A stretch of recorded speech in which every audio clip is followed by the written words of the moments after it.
Assalamualaikum warahmatullahi wabarakatuh. Saya Putri Sekarwangi bersama dengan teman-teman saya, Luciana Haris, Mia Solihat, Siti Jubaidah, dan Renaldi Lutfi Putra. Akan menyajikan materi dengan judul Berpikir kritis terhadap topik dan opini di media massa, serta identifikasi topik opini yang aktual dan kontekstual. Assalamualaikum warahmatullahi wabarakatuh. Perkenalkan, nama saya Renaldi Lutfi Putra, kelas 6A Jurnalistik, NPM 17 10 63 10 80 131. Di sini saya akan menjelaskan pengertian berpikir kritis menurut beberapa ahli. Yang pertama, menurut Walker tahun 2006. Menurutnya, berpikir kritis adalah suatu proses intelektual dalam pembuatan konsep, mengaplikasikan, menganalisis, mensintesis, dan mengevaluasi berbagai informasi yang didapat dari hasil observasi, pengalaman, dan refleksi. Yang kedua ada menurut Paul tahun 1993. Menurutnya, berpikir kritis adalah metode berpikir mengenai hal, substansi atau masalah apa saja, di mana pemikir meningkatkan kualitas pemikirannya dengan menangani struktur dan standar intelektual. Yang ketiga atau yang terakhir, menurut Mustaji tahun 2012, berpikir kritis adalah berpikir secara beralasan dan reflektif dengan menekankan pembuatan keputusan tentang apa yang harus dipercayai atau dilakukan. Sekian dan terima kasih. Nah, selanjutnya saya akan menjelaskan tentang media massa. Secara etimologi, pers berasal dari bahasa Belanda, sedangkan dalam bahasa Inggris adalah pers atau bahasa Prancis pers, yang artinya tekan atau cetak. Pers atau media massa adalah suatu istilah yang dipergunakan pada tahun 1920-an untuk mengistilahkan jenis media yang sangat khusus didesain untuk mencapai masyarakat yang sangat luas.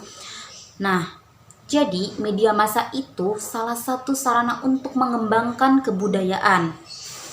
Bukan hanya budaya dalam pengertian seni dan simbol saja, tetapi juga dalam pengertian pengembangan tata cara, mode, gaya hidup, dan norma-norma. Selanjutnya, jenis-jenis media massa. Media massa memiliki 3 jenis. Yang pertama, media cetak, media elektronik, dan media internet. Yang pertama, media cetak. Contohnya surat kabar. Media cetak merupakan media massa pertama kali yang muncul pada tahun 1920-an.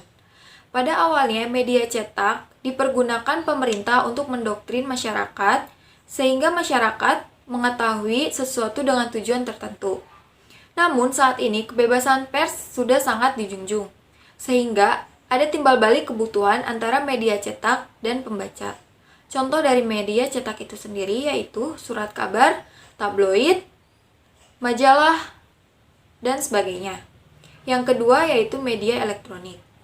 Media elektronik contohnya radio dan televisi merupakan media massa yang menyampaikan informasi melalui audio dan visual.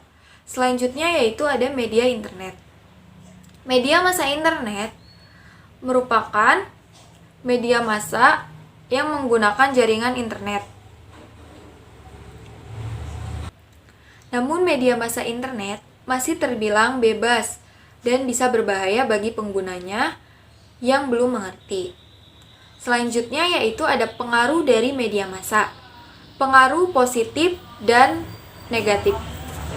Yang pertama ada pengaruh positif media dapat terjadi oleh teknologi media itu sendiri, pemilik atau sponsor dari media, dan pengaruh tak langsung oleh teknologi dan sponsor media. Maksudnya dari pengaruh dari teknologi media yaitu teknologi media membawa pengaruh tersendiri walaupun mungkin tidak dimaksudkan oleh pemilik atau sponsor media itu sendiri. Pengaruh teknologi media dapat disebut antara lain teknologi media mendekatkan manusia satu sama lain.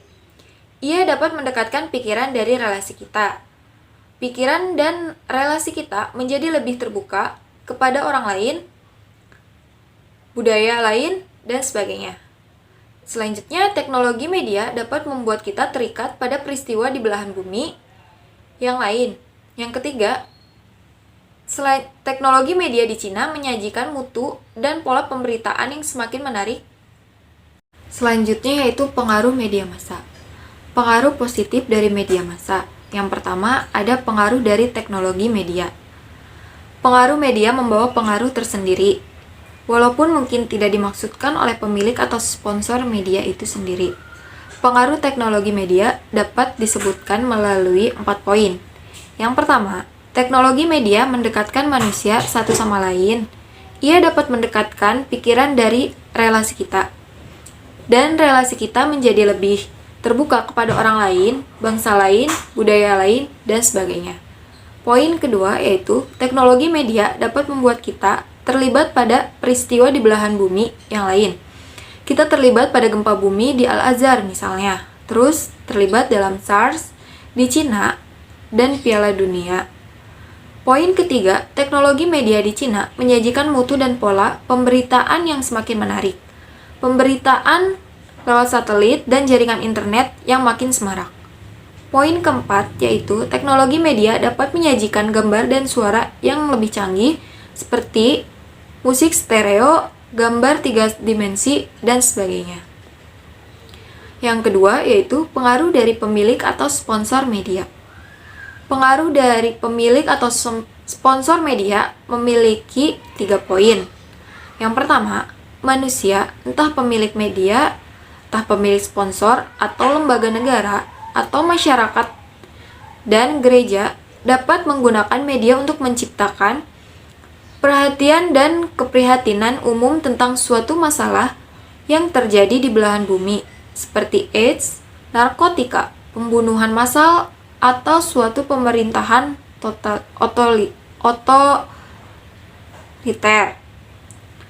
Poin kedua yaitu media dapat digunakan untuk memberi informasi dan membentuk opini umum yang baik dan juga untuk mendidik. Media dapat digunakan untuk membela keadilan dan kebenaran. Poin ketiga yaitu media dapat digunakan untuk hiburan. Misalnya, hiburan musik, tari, sinetron, atau kartun. Yang ketiga yaitu pengaruh positif dari media massa yang tidak didasari atau dimaksudkan.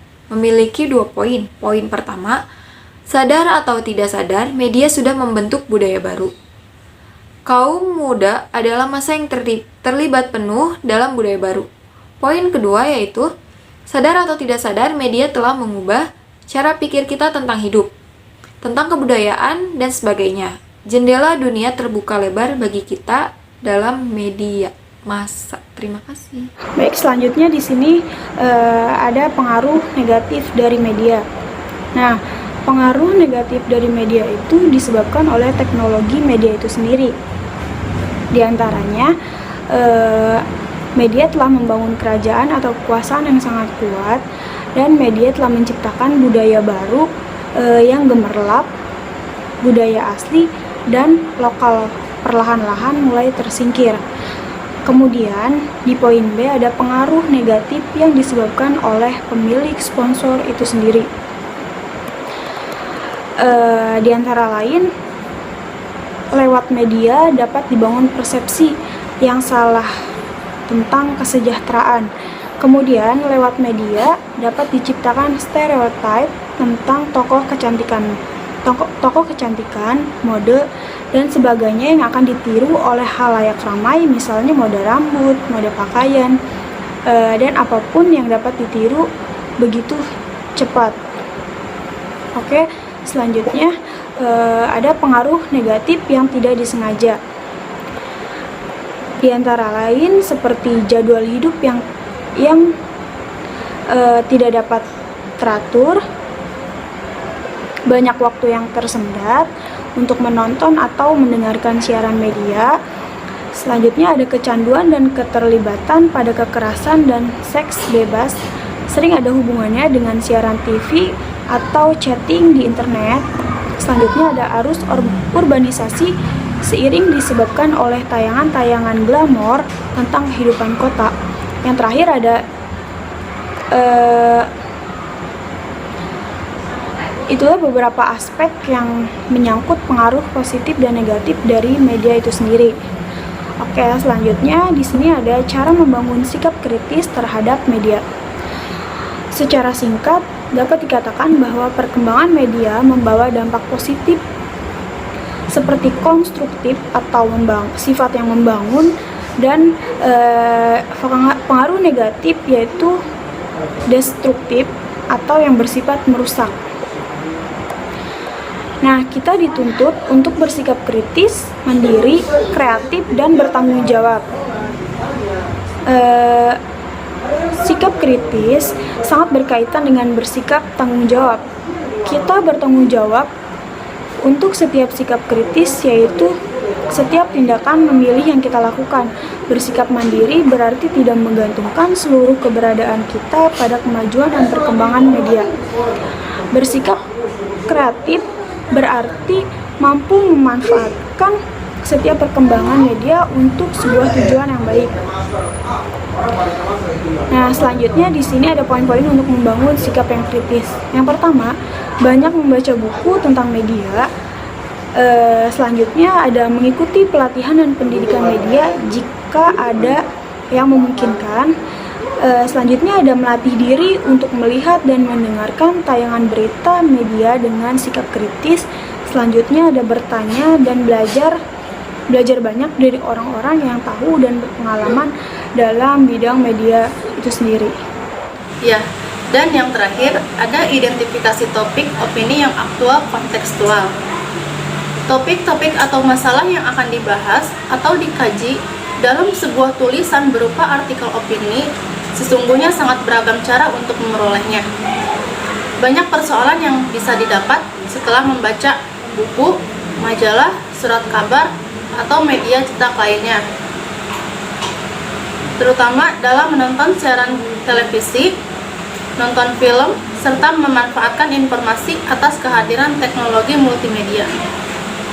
Disusul melakukan amatan, berdiskusi, atau melakukan pertemuan dan wawancara dengan para tokoh atau ahli di lapangan. Melalui langkah kreatif inilah ditemukan suatu masalah yang kemudian dapat diangkat menjadi topik tulisan. Namun, dengan demikian, ada cara lain untuk menentukan topik, yaitu ada beberapa langkah praktis dalam menentukan persoalan-persoalan yang hendak dituangkan menjadi topik pembahasan atau kajian dapat dilihat dari beberapa poin. Yaitu ada 4 poin, diantaranya yang pertama ada kontroversial. Kontroversial yaitu topik yang diangkat ke dalam tulisan artikel merupakan suatu permasalahan yang kontroversial atau mengundang pro dan kontra. Yang kedua ada tuntutan masyarakat, yaitu topik persoalan yang akan diangkat menjadi topik tulisan artikel yang mengandung unsur tuntutan masyarakat. Yang ketiga, ada stabilitas sosial, yaitu topik yang dikemukakan dalam hal kestabilan kehidupan secara umum atau stabilitas sosial, yakni hal yang bersifat universal dan dapat menyentuh berbagai aspek kehidupan masyarakat. Dan yang terakhir, ada citra dan kinerja pemerintah, yaitu topik yang berkaitan dengan kebijakan pemerintah akan memberikan kontribusi nyata berupa saran, usulan, kritik yang berhubungan dengan citra maupun kinerja pemerintah.